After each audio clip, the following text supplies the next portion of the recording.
নমস্কার দর্শক বন্ধুরা, চলে আসলাম তোমাদের সামনে দুর্দান্ত একটা ঘটনা নিয়ে। আজকের ঘটনাটা অদ্ভুত একটা ঘটনা, তবে ঘটনাটাকে কিন্তু পুরোটা শুনতে হবে, শুরু থেকে শেষ পর্যন্ত ঘটনাটা শোনো। আমি তোমাদের সাথে বেশি কথা বলে এখন সময় নষ্ট করব না, ডিরেক্ট যাব ঘটনায়।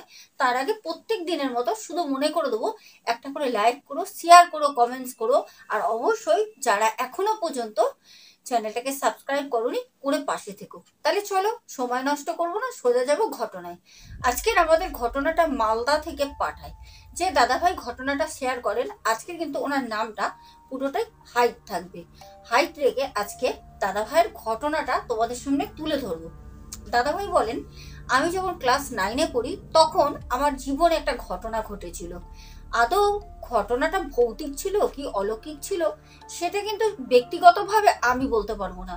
তবে আজকে ঘটনাটা লিখতে বসলাম, যদি ঘটনাটা আমাদের সোনা দিদি ভাই শেয়ার করে, তবে দর্শক বন্ধু যারা ঘটনাটা শুনবে তারাই কিন্তু কমেন্টসে জানাবেন যে আজকের ঘটনাটা অলৌকিক না ভৌতিক না দৈবিক।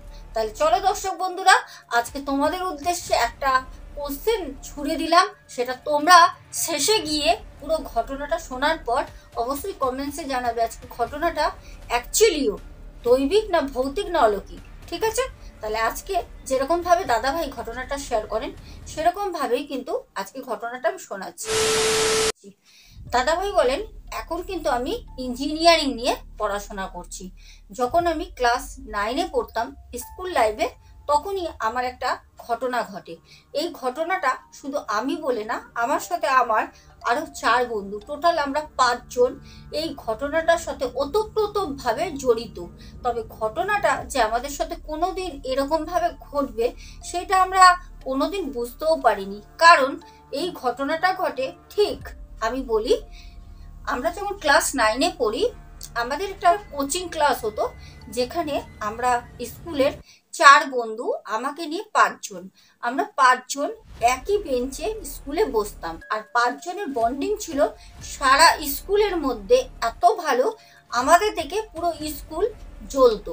তো সেখানে গিয়ে আমরা 5 জন একই সাথে কোচিংয়ে পড়তাম, কারণ আমরা একসাথেই কিন্তু সব কিছু প্রায় করতাম, কারণ আমরা এত ভালো বন্ধু বলা কম, আমরা সবাই একে অপরকে ভাই বলেই মনে করতাম।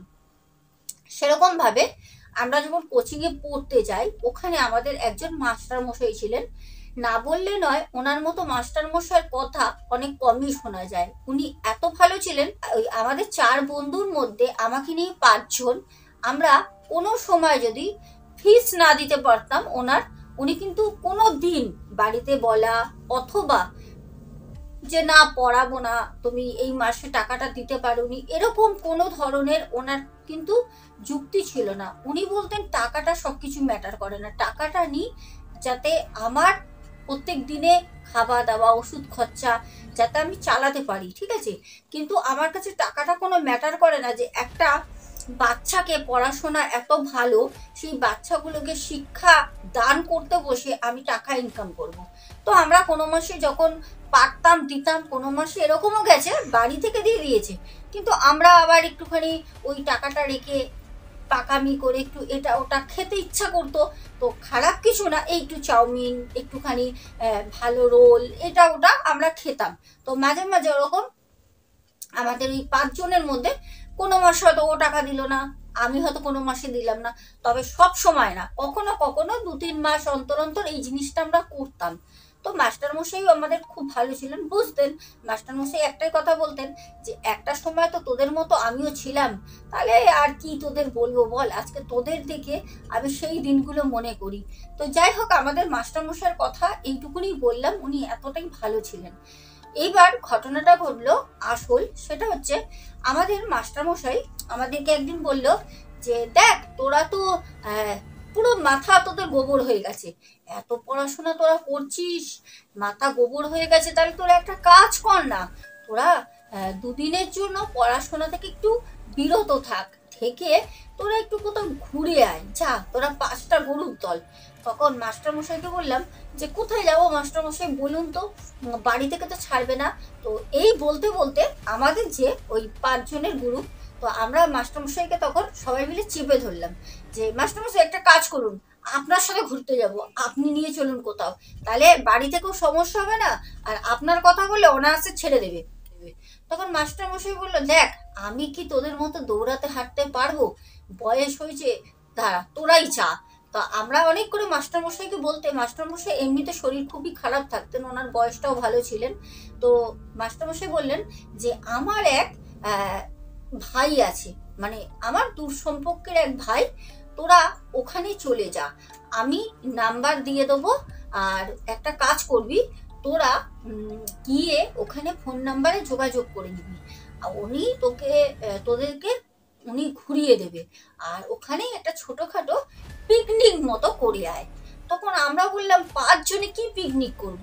তখন বললো দাঁড়া, তো মাস্টারমশাই ফোন করে, তখন পিকনিকের সিজনটা চলছিল ঠিক এরকম সময়টা, ডিসেম্বর জানুয়ারি সময়টা।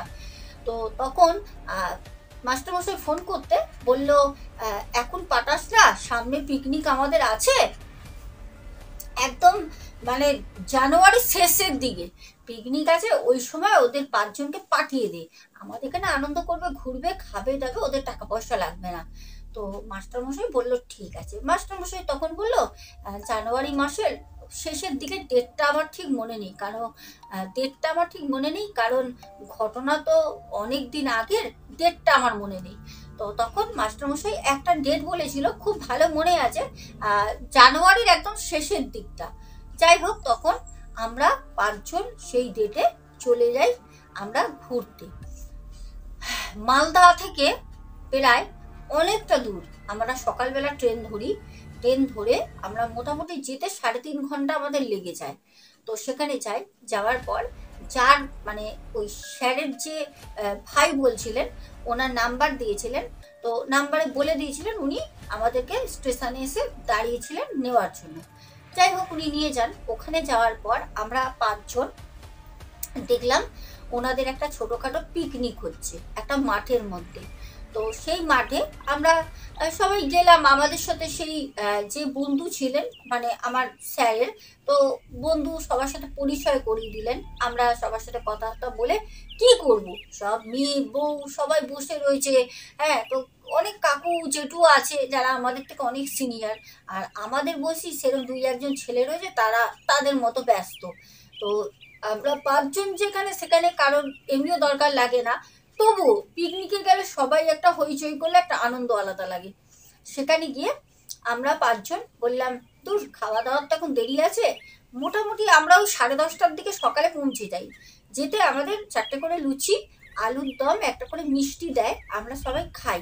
খাওয়ার পর প্রায় ওই 10:30টা 11টার দিকে বললাম যে চল, আমাদের আর বসে বসে ভালো লাগছে না, আশেপাশটা একটু ঘুরে আসি, কারণ আমাদের বাড়ি থেকে 3-3.5 ঘন্টা অতটাও ডিস্টেন্স না, তবে আমরা ওই দিকটা কোনো সময় যাইনি, কোনো কারণ ছাড়া কোনো জায়গায় যাওয়াটা উদ্দেশ্যহীন। তো সেখানে গিয়ে আমার আর সাথে আমার 4 বন্ধু, মানে আমরা টোটাল 5 জন, আমরা ঘুরতে ঘুরতে একটা মাঠে যাই।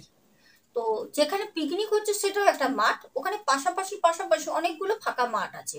তো মোটামুটি 2-3টে মাঠ জুড়ে পিকনিক হচ্ছে, শুধু আমাদের পিকনিক না, অনেকেই আছে পিকনিক করছে। যখন আমরা ঘুরতে ঘুরতে একটা মাঠে যাই, তখন দেখলাম অনেকটা দূরত্বে ওই মাঠের পাশে একটা ঝিল আছে, বেশ সুন্দর পরিবেশটা। তো আমার বন্ধুরা বললো, এই চল না আমরা ওই ঝিলের কাছে যাই, গিয়ে বসতে কি চল। তো আমি বললাম ঠিক আছে চল, তাহলে ঝিলের ধারেই যাই, কারণ এমনিতে প্রচণ্ড কনকনে ঠান্ডা হাওয়া দিচ্ছে, আর সেদিন না সূর্য মামার ঠিক একটা দেখা নেই, যেন মুখ ধার করে রয়েছে, কখনো কখনো সূর্যের আলো মাটিতে পড়ছে, কখনো কখনো আবার অন্ধকার ঘোলা হয়ে আসছে, মনে হচ্ছে পুরো কুয়াশা।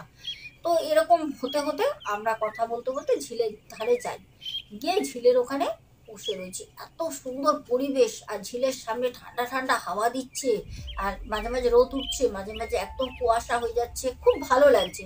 তো আমরা জানি যে মোটামুটি খাবার দাবার হতে দেরি আছে, এমনি আমাদের ঘোরার জন্য তো স্যার পাঠিয়েছে না, যা কচুরি কচুরি সকালে খেয়েছি, ও দুপুরবেলা লাঞ্চ না করলেও হবে, মানে আমরা এগুলো মনে মনে ভাবছি, কিন্তু আমরা লাঞ্চ করেই যাব, যেহেতু উনি আমাদের মাস্টারমশাই ওনাকে বলে দিয়েছেন। তো সেখানে গিয়ে আমরা বসে থাকতে থাকতে আমাদের মধ্যেই এক বন্ধু হট করে বলল যে এই চল না ওই দিকটা একটু হেঁটে আসি। মানে ওই দিকটা বলতে একটুখানি ঘন জঙ্গল রয়েছে ঝিলের পাশে, ওই দিকটা হাঁটতে যাবে। তখন আমি বললাম কেন, তো ওই দিকে হাঁটতে যাবি কেন, এখানে বস না, জানা না শোনা না অচেনা জায়গা, ঘুরতে এসছি, আবার এইদিকে ওইদিকে যেতে হবে না, বস। তখন ও বললো আরে পায়খানা পেয়েছে। আমি বললাম কেলো করেছে, তুই কি রে বাড়ি দিয়ে করে আসিস নি? বললো হ্যাঁ করেছি তো, কিন্তু এই যে এখানে কচুরি ফচুরি খেলাম, সকালবেলা তো আমার খাওয়াটা অভ্যাস নেই রে, আর কি বলবো তোরা তো জানিস। তখন আমি বললাম যে তাহলে কি হবে বলতো, এখন কি ঝামেলার মধ্যে ফেললি, তো যাই হোক ছেলে তো কোনো অসুবিধা নেই। তো আমরা সবাই ওকে নিয়ে হাঁটতে হাঁটতে জঙ্গলের দিকে এগিয়ে যাচ্ছি। তো মোটামুটি তখন ক্লাস 9-এ পড়ি, তখন সিগারেট মোটামুটি হালকা পাতলা খাই। তো সবাই একটা করে সিগারেট ধরালাম, ধরিয়ে যাচ্ছি জঙ্গলের দিকে। যখন জঙ্গলে ঢুকবো তখন দেখলাম জঙ্গলটা ঢোকার আগেই প্রচন্ড জঙ্গলটা নড়ে উঠলো। তো আমার যে বন্ধুটার আসলে পটি পেয়েছে ও তখন বলল যে আরে জঙ্গলটা নড়লো কেন, সাপ টাপ আছে নাকি? পুরো গভীর জঙ্গল কিন্তু, আর একদম ওই ঝিলটার পাশে। তখন আমি বললাম আরে না না, হয়তো কোনো বেজি ঠেজি ছিল, আমাদের পায়ের শব্দ পেয়ে সরে গেল, তোর যত সাপ এই। তো আরেকজন আমাদেরই বন্ধু সে বলছে জঙ্গলে তো সাপ থাকবে না, এটা কখনো হতে পারে? হতেই পারে, তুই আসছিস বলে তোকে স্বাগতম করছে। মানে নানা রকম আমরা জাস্ট ওর সাথে মজা করছি। তো ওর আর সহ্য হচ্ছে না, ও বলছে ভাই আমি এখানে প্যান্ট ট্যান খুলে নিচ্ছি, তোরা নিয়ে দাঁড়া, আমি ভাবা জঙ্গলে যাচ্ছি, তোরা কিন্তু কেউ আসবি না, হয়ে গেলে আমি বলবো, ঠিক আছে?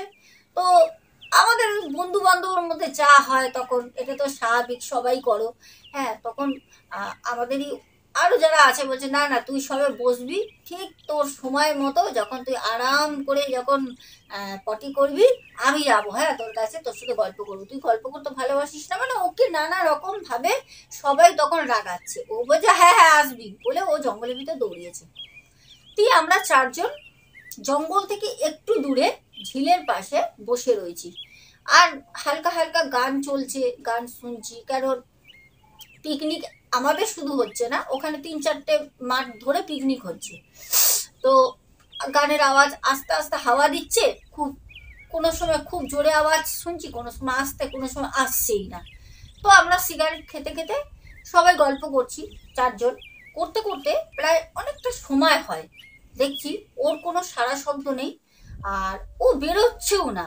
তা আমরা ভাবছি যে মানুষের পটি করা, খাওয়া, ঘুমটা একটা শান্তির জিনিস, যাকে ওর হয়তো পেট মোচড় টোচড় দিচ্ছে, ও করছে করুক, দিয়ে বসে রয়েছি। তারপর হট করে আমি বলি যে কি রে, ও এতক্ষণ ধরে পটি করছে, কতক্ষণ গেল রে? তো আমাদের মধ্যে আর এক বন্ধু তখন বলছে, ওর নাম ধরে বলছে কি রে, তুই কি ওখান থেকে কচুরি খেয়ে এসে পটি করে কি মাঠে কি ঘুমাচ্ছিস নাকি রে? হ্যাঁ বেরো, এ কি রে সারাক্ষণ কি তোর গুয়ের গন্ধ শুকবো? তো বন্ধু বান্ধবের মধ্যে জাস্ট আমরা মজা করছি, কিন্তু ওর কোনো সারা শব্দ নেই, কোনো কথা বলছে না, যে হ্যাঁ হু বা আসছি, দেরি আছে, কিছু বলছে না। তো আমরা তখন বললাম কি ব্যাপার রে, ও কোনো সাড়া দিচ্ছে না কেন? আমাদেরই মধ্যে একজন বন্ধু বলে উঠলো যে কি রে, ওকে সাপে টাপে কামড়ালো না তো? তখন আমরা সাথে সাথে ওই ঝিলের পাশ থেকে উঠে সোজা জঙ্গলের ভিতর দৌড়াই। জঙ্গলের ভিতর গিয়ে দেখি জঙ্গলের ভিতর তো নেই, ওকে খুঁজে পাচ্ছি না। এবার ও কত দূর, কত ভিতরে গেছে জঙ্গলের পটি করতে, পটি পেয়েছে, ও সামলাতে পারছিল না, ও মোটামুটি জঙ্গলের ভিতরে সামনেই করবে, কত ভিতরে গভীরে যাবে। তো সেখানে গিয়ে আমরা ওর নাম ধরে সবাই ডাকছি, সবাই ডাকছি, আর সবাই মানে খুঁজে বেড়াচ্ছি, কিন্তু ওই জঙ্গলে ও নেই। এবার ও সোজা কথা ওখান থেকে বেরিয়ে যে যাবে, ওকে বেরিয়ে যেতে গেলে আমাদের ওই ঝিলের পাশ থেকে যেখানে বসেছিলাম ওই দিক থেকে ওকে যেতে হবে। তো ও গেল কোথায়? ও তো জঙ্গল থেকে বেরোয়নি। এবার আমাদের তো চিন্তা হয়ে গেছে কি করব।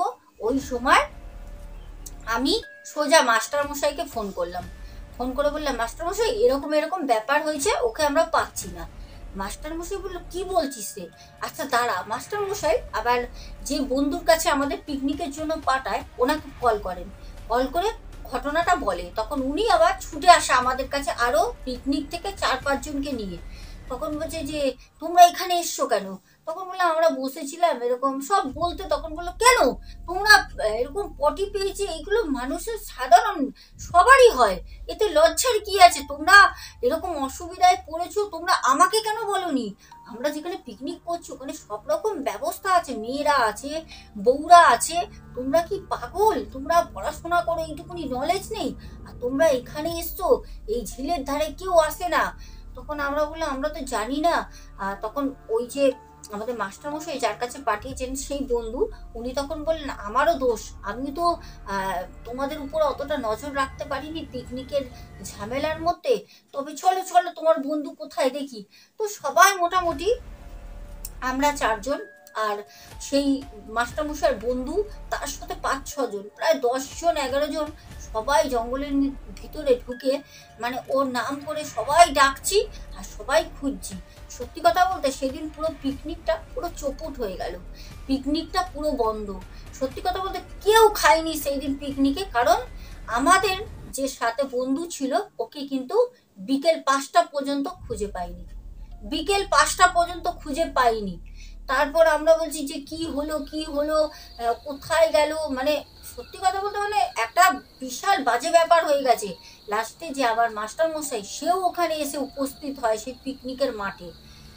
তো কি হলো এবার বাড়িতে বলেছে, সবার বাড়িতে গার্জেনদের কেউ বলবে না যে এরকম কোনো একটা দুর্ঘটনা ঘটে গেছে। এবার বাড়ি থেকেও ফোন করছে, 5টা বেজে গেছে, 6টা বেজে গেছে, বাড়িতে আমরা কেউ ঢুকছি না। আর সবাই জানে যে 5 জনের বাড়িতে থাকলে সবাই একসাথে থাকি, আমরা আলাদা কেউ না।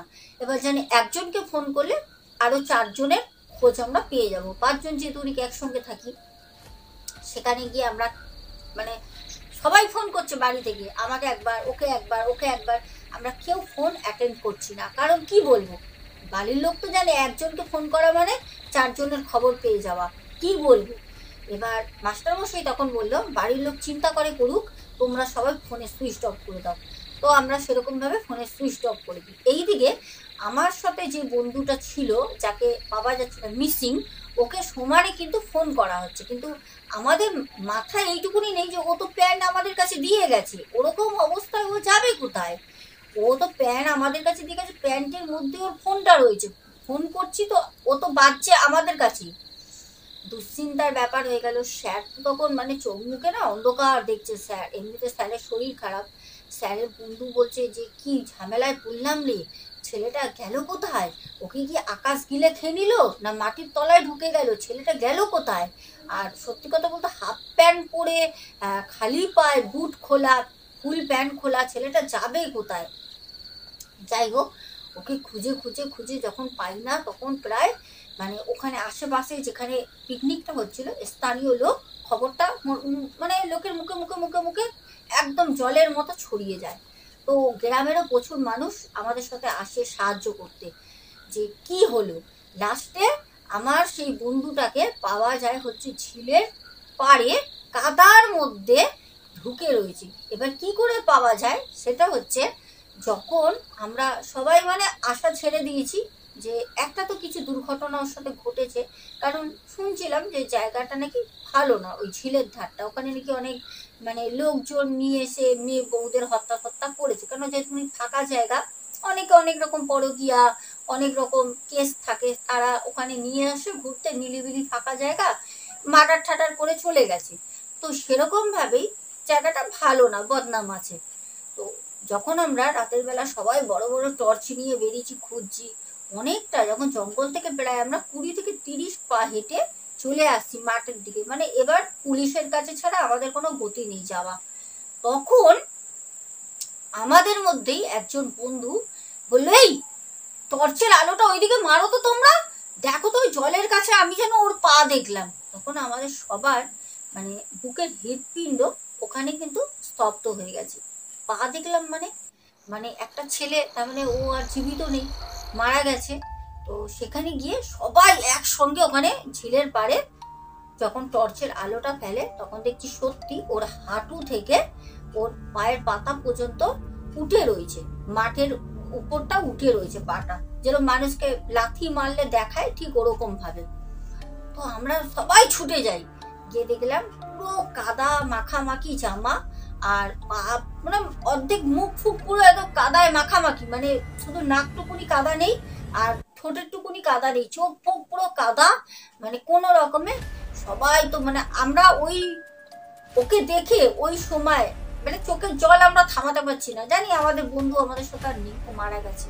যাই হোক, তখন মাস্টার মশাই কোনো রকমে বললো গ্রামের লোককে যে দাদা তোমরা একটু সাহায্য করো ছেলেটাকে তোলার, আমার তো বয়স হয়েছে। তখন বললো আপনি সরেন আমরা তুলে দিচ্ছি। সবাই ওকে টেনে, অনেকে কাদায় ওই ঠান্ডার মধ্যে কাদার মধ্যে নামে ঝিলে, কোনো রকমে ওকে টেনে টেনে মাঠে তুলে মানে ওকে চাপান চুপান দেওয়া হচ্ছিল পেটে বুকে, হ্যাঁ, চাপ দিয়ে দেখছে যে কি হয়েছে ওর।